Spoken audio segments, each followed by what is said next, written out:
danes zopet nadaljujemo z družinsko katehezo in smo spet z družino Pokl tukaj. Tukaj je oče Marcel in mama Jana, pa 6 pogumnih, Jakob najstarejši, Julija, potem sta pa Meta in Marta, pa najmlajše Jacinta in Mojca. Kot običajno bomo začeli najprej s kratko molitvijo, da bomo pripravili se za poslušanje Evangelija, Božje besede in potem se nekoliko o tem pogovorili. V imenu Očeta in Sina in Svetega Duha. Amen. Moj Bog, žal mi je, da sem grešil in žalil tebe, ki si moj najboljši oče. Trdno sklenem, da se bom poboljšal, pomagaj mi s svojim milostjo. Amen. Da bi nam Gospod dal odprl ušesa in srce, da bi slišali njegovo besedo, da bi sprejeli Svetega Duha, pa zmolimo še Oče naš in zdravo molijo. Oče naš, ki si v nebesih, posvečeno bodi tvoje ime, pridi k nam tvoje kraljestvo, zgodi se tvoja volja, kako v nebesih, tako na zemlji. Daj nam danes naš vsakdanji kruh in odpusti nam naše dolge, kako tudi mi odpuščamo svojim dolžnikom, in ne vpelji nas v skušnjavo, temveč reši nas hudega. Zdrava Marija, milosti polna, Gospod je s teboj, blagoslovljena si med ženami in blagoslovljen je sad tvojega telesa, Jezus. Sveta Marija, Mati Božja, prosi za nas grešnike, zdaj in od naših smrtnih uri. Amen. Slava Očetu in Sinu in Svetemu Duhu, kakor je bilo v začetku, tako zdaj in vselej in vekomaj. Amen. Tako v teh naših družinskih katehezah poskušamo odkriti Jezusa in smo že spremljali Jezusovo rojstvo in Janez Krstnika. Danes bomo pa nadaljevali s tem, kako je Jezus že poklical prve učence. In bomo slišali najprej kratko zgodbo. Za Jezusa je prišel čas, da ljudem oznanja prihod Božjega kraljestva na zemljo. Ni oznanjal sebe kot človeškega kralja, ampak je z vsem, kar je govoril in delal, zgolj kazal neskončno Božjo ljubezen in moč. Jezus je vedel, da bo pri svojem delu potreboval ljudi, zato je prosil Boga, naj mu pokaže, kako naj pokliče, da mu sledi in pomaga pri oznanjevanju. Nekega dne se je sprehajal po obali Galilejskega jezera in je zagledal svoja 2 prijatelja, Andreja in Simona Petra. Hodita za menoj, jima je rekel. Ribiča sta takoj spustila svoje mreže in pohitela za njim. Nekoliko vstran sta druga 2 brata, Janez in Jakob, čistila in popravljala svoje mreže, da bi bile pripravljene za nočni ribolov. Hodita za menoj, je zaklical Jezus. Z veseljem sta odšla za Jezusom in sta pustila svojega očeta Zebedeja samega s služabniki. Ne boste več lovili rib, jim je rekel Jezus. Zdaj vas bom naredil za ribiče ljudi, po katerih Bog hrepeni. Jezus je v ožji krog svojih učencev povabil vsega skupaj 12 zelo različnih mož.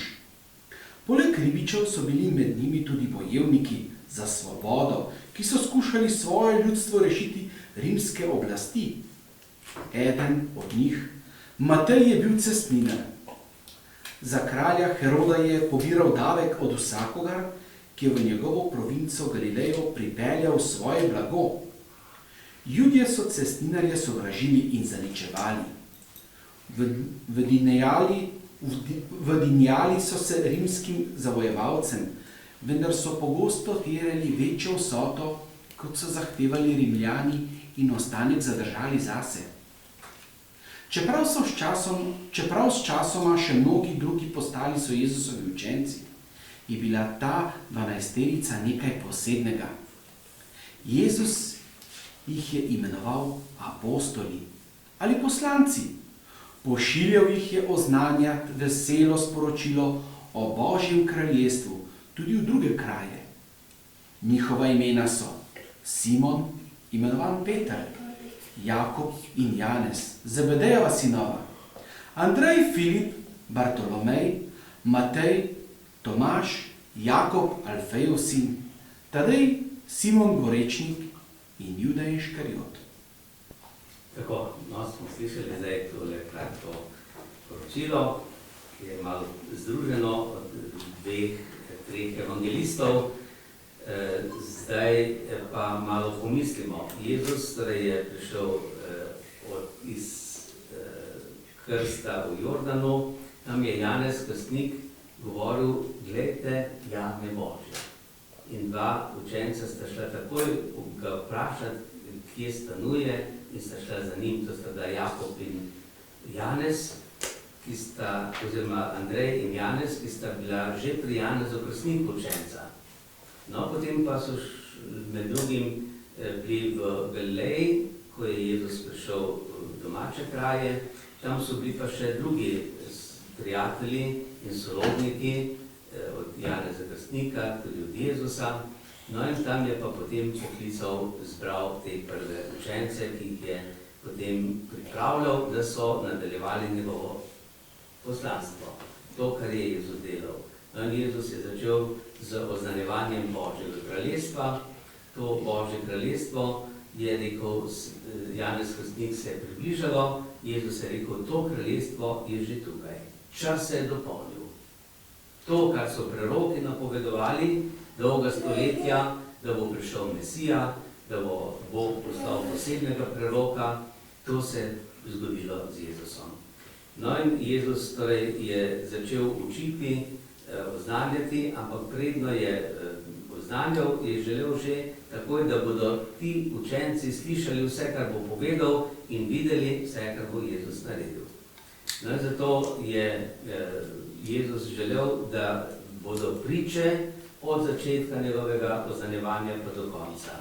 No in kaj so računali tudi preroki, obljubljali, da bo, ko bo prišel Mesija. Kaj se bo zgodilo? Da bo premagano zlo in da se bo torej Božje kraljestvo približalo tudi nam tukaj na zemlji. In kaj je to Božje kraljestvo? Ni takšno kraljestvo, kot so ta zemeljska kraljestva, ampak Božje kraljestvo je predvsem duhovno, tisto, kar je v naših srcih, v naših dušah. Torej, premagana bo sebičnost, nepravičnost, žalost, premagane bojo laž, nezaupanje, vse take slabe stvari. Torej, premagana bo tudi smrt. To si nekako niso mogli predstavljati, ampak tudi Jezus je potem to pomagal in razložil, kaj on prinaša.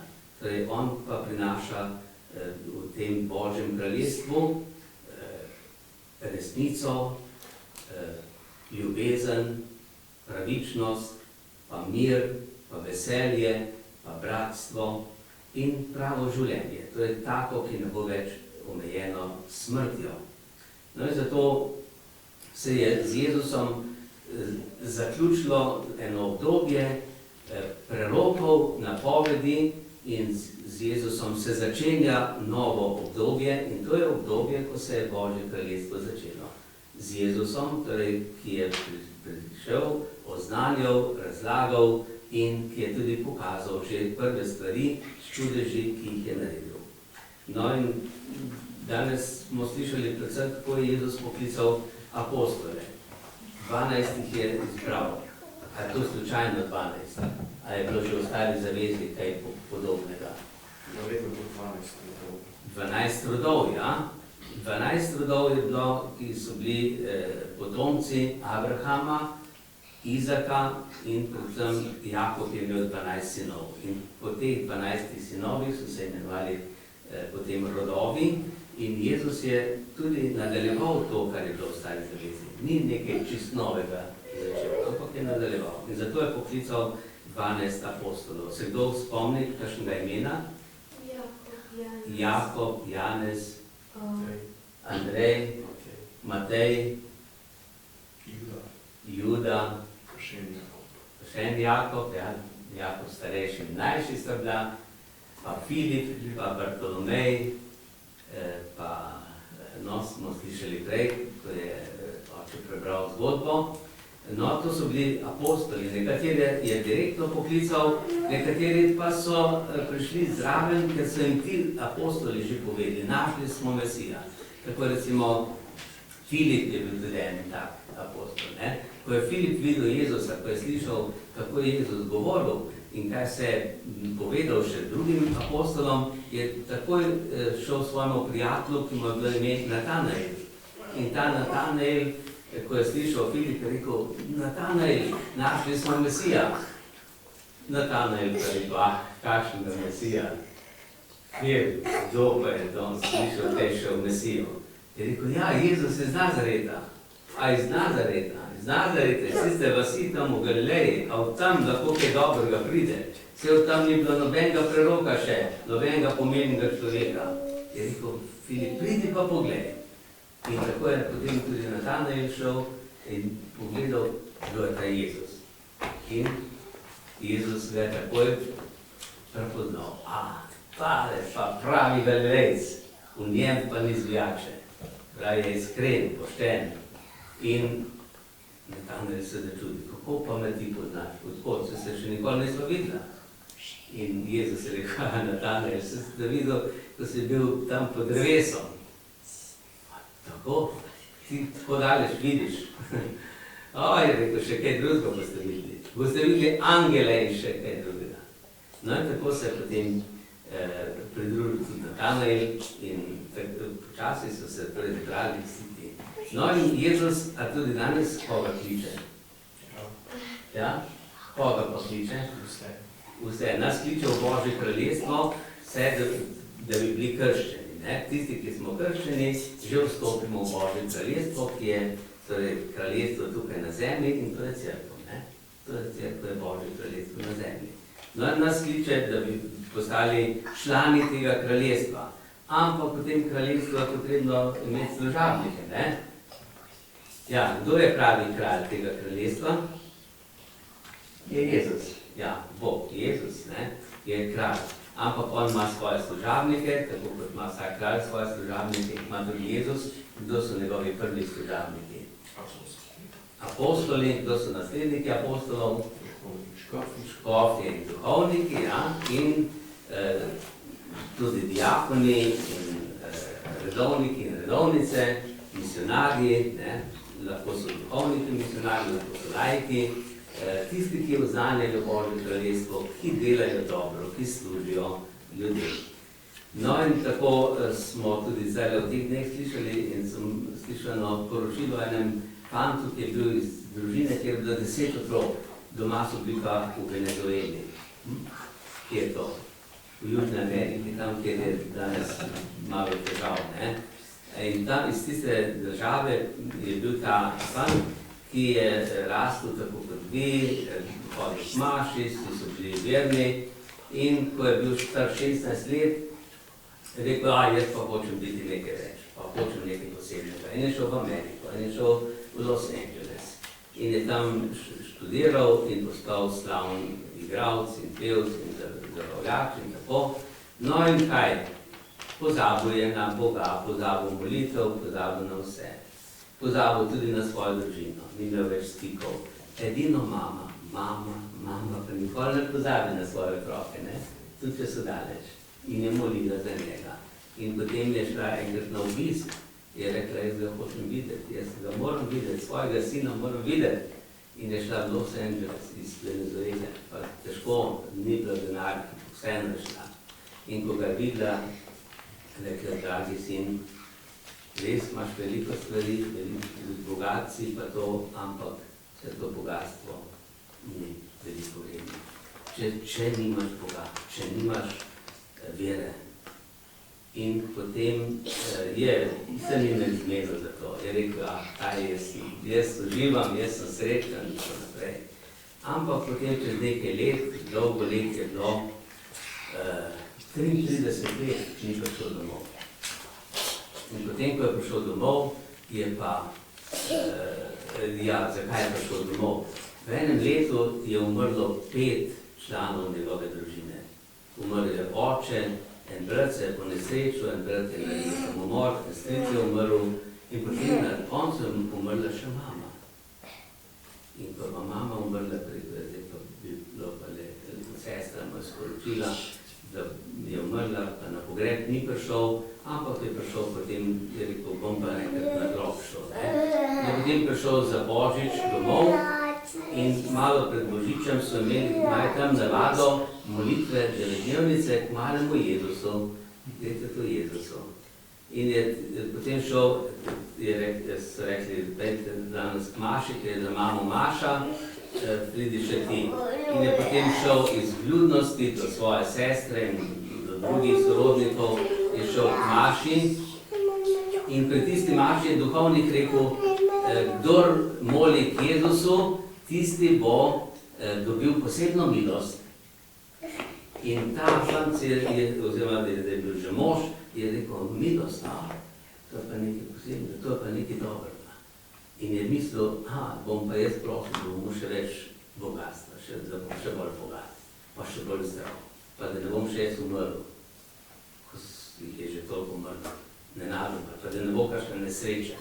No in je potem res molil in prosil, Jezus, daj mi milost, tudi jaz prosim za milost.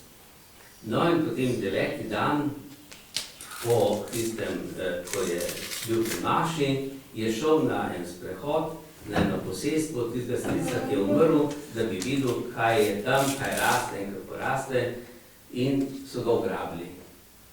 Razbojniki. Tisti, ki so ugrabljali ljudi zato, da so dobili odkupnino. On je takoj vedel, jaz sem tukaj ljudi ugrabljajo, ker je to slabo se mi piše. In so rekli, vse svoje bogatstvo nam bo dal, drugače te bomo pobili, in tudi če nam boš dal, te bomo ubili, če pa ne daš, bomo pa vse tvoje brate in sestre, vse sorodnike pobili. Imamo vse naslove, vemo, kdo so, in bomo vse pobili. In potem je rekel, nekaj, nisem jim bil kaj upirati, bili so s puškami, veliko jih je bilo, in so ga odperali v eno jamo, so ga tam zaprli in čez 14 dni brez hrane, čisto na malenko, so mu dajali v tisto jamo. Potem je pa rekel, zdaj pa, kaj bo pa zdaj me bojo pa ubili. So prišli pa ne drugi, ki so ga ugrabili, ki so ti prodali njega, njim, no in ti so ga imeli pa še pol leta zaprtega v eni luknji. Potem je bil pa že čisto obupan, po pol leta rekel, zdaj pa koncu vsega, zdaj bom pa vsak čas, ali bom tako umrl, ali me bojo ubili, z mano je konc. In takrat mu je pa Bog nekaj pokazal. Mu je pa pokazal nebeški rudele. Pa Božji glas je slišal, jaz te imam rad, nočem, da bi umrl, živel boš, ampak jaz sem te hotel imeti za svojega apostola, ti pa nisi slišal.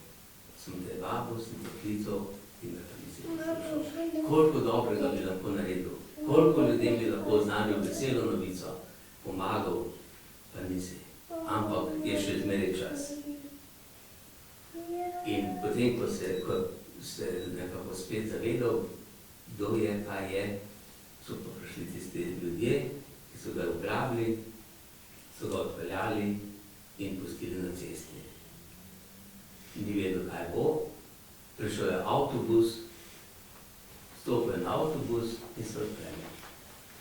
In je rekel, zdaj sem pa živ, zdaj sem pa spet svoboden, zdaj pa kaj pa zdaj? In je šel k enemu duhovniku, šel v spovedi in potem je pa po spovedi rekel, zdaj bom pa razmišljal in je šel za 2 leti v samoto, da je bral Sveto pismo, razmišljal, kaj je Bog naredil v njegovem življenju, kaj je on naredil In to je bilo okrog leta 2000. In zdaj 20 let že hodi po vsem svetu, nobenega denarja nima, nobenega bogatstva, vse tisto je takrat Polkar je še imel, razdelil in zdaj pa hodi okrog kot apostol in priča in pove, kaj je videl, kako je videl takrat Boga, kako se je slišal z Bogom, kako je spoznal, da te materialne stvari niso tako pomembne, da je pomembna ljubezen, veselje, dobrota. No, tako vidimo, kaj Bog dela, kako Bog Jezus kliče. Jezus kliče danes tudi apostole, kliče duhovnike, letos bilo malo novih maš v Sloveniji, pa drugje tudi, ampak pravijo, da je bilo letos v Medžugorju in okolici, tam okrog Medžugorja, toliko novih duhovnikov, novih maš, kot jih ima cela Španija.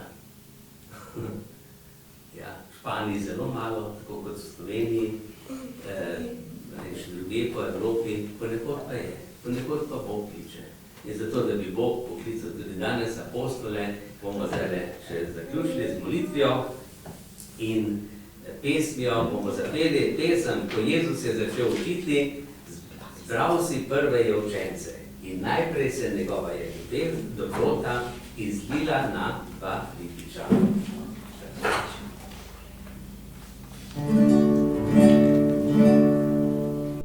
Ko Jezus je začel učiti, zbral si prve učence in najprej se njegova je dobrota izlila na dva ribiča.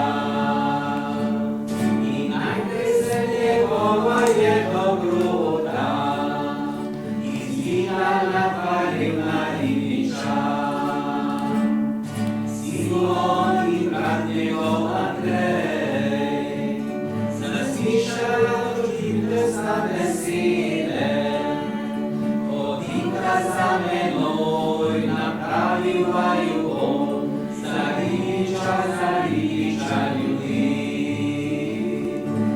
Hodita za menoj, napravil vaju bom, za ribiča ljudi. S učenci se tedaj umakne k morju, pri Indijci zagledal je Mateja in rekel mu je, hodi za menoj. Matej je vstal in šel za njim. In rekel mu je, hodi za menoj. Matej je vstal in šel za njim. Tako zdaj bomo pa prosili še angela varuha, da nas spremlja in vodi in potem še blagoslov. Sveti angel varuh moj, bodi vedno ti z menoj, stoj mi noč in dan na strani, vsega hudega me brani. Prav prisrčno prosim te, varuj me in vodi me. Amen. Gospod z vami in s tvojim duhom, blagoslov vsemogočnega Boga, Očeta, Sina in Svetega Duha, naj pride nad vas in naj vedno med vami ostane. amen.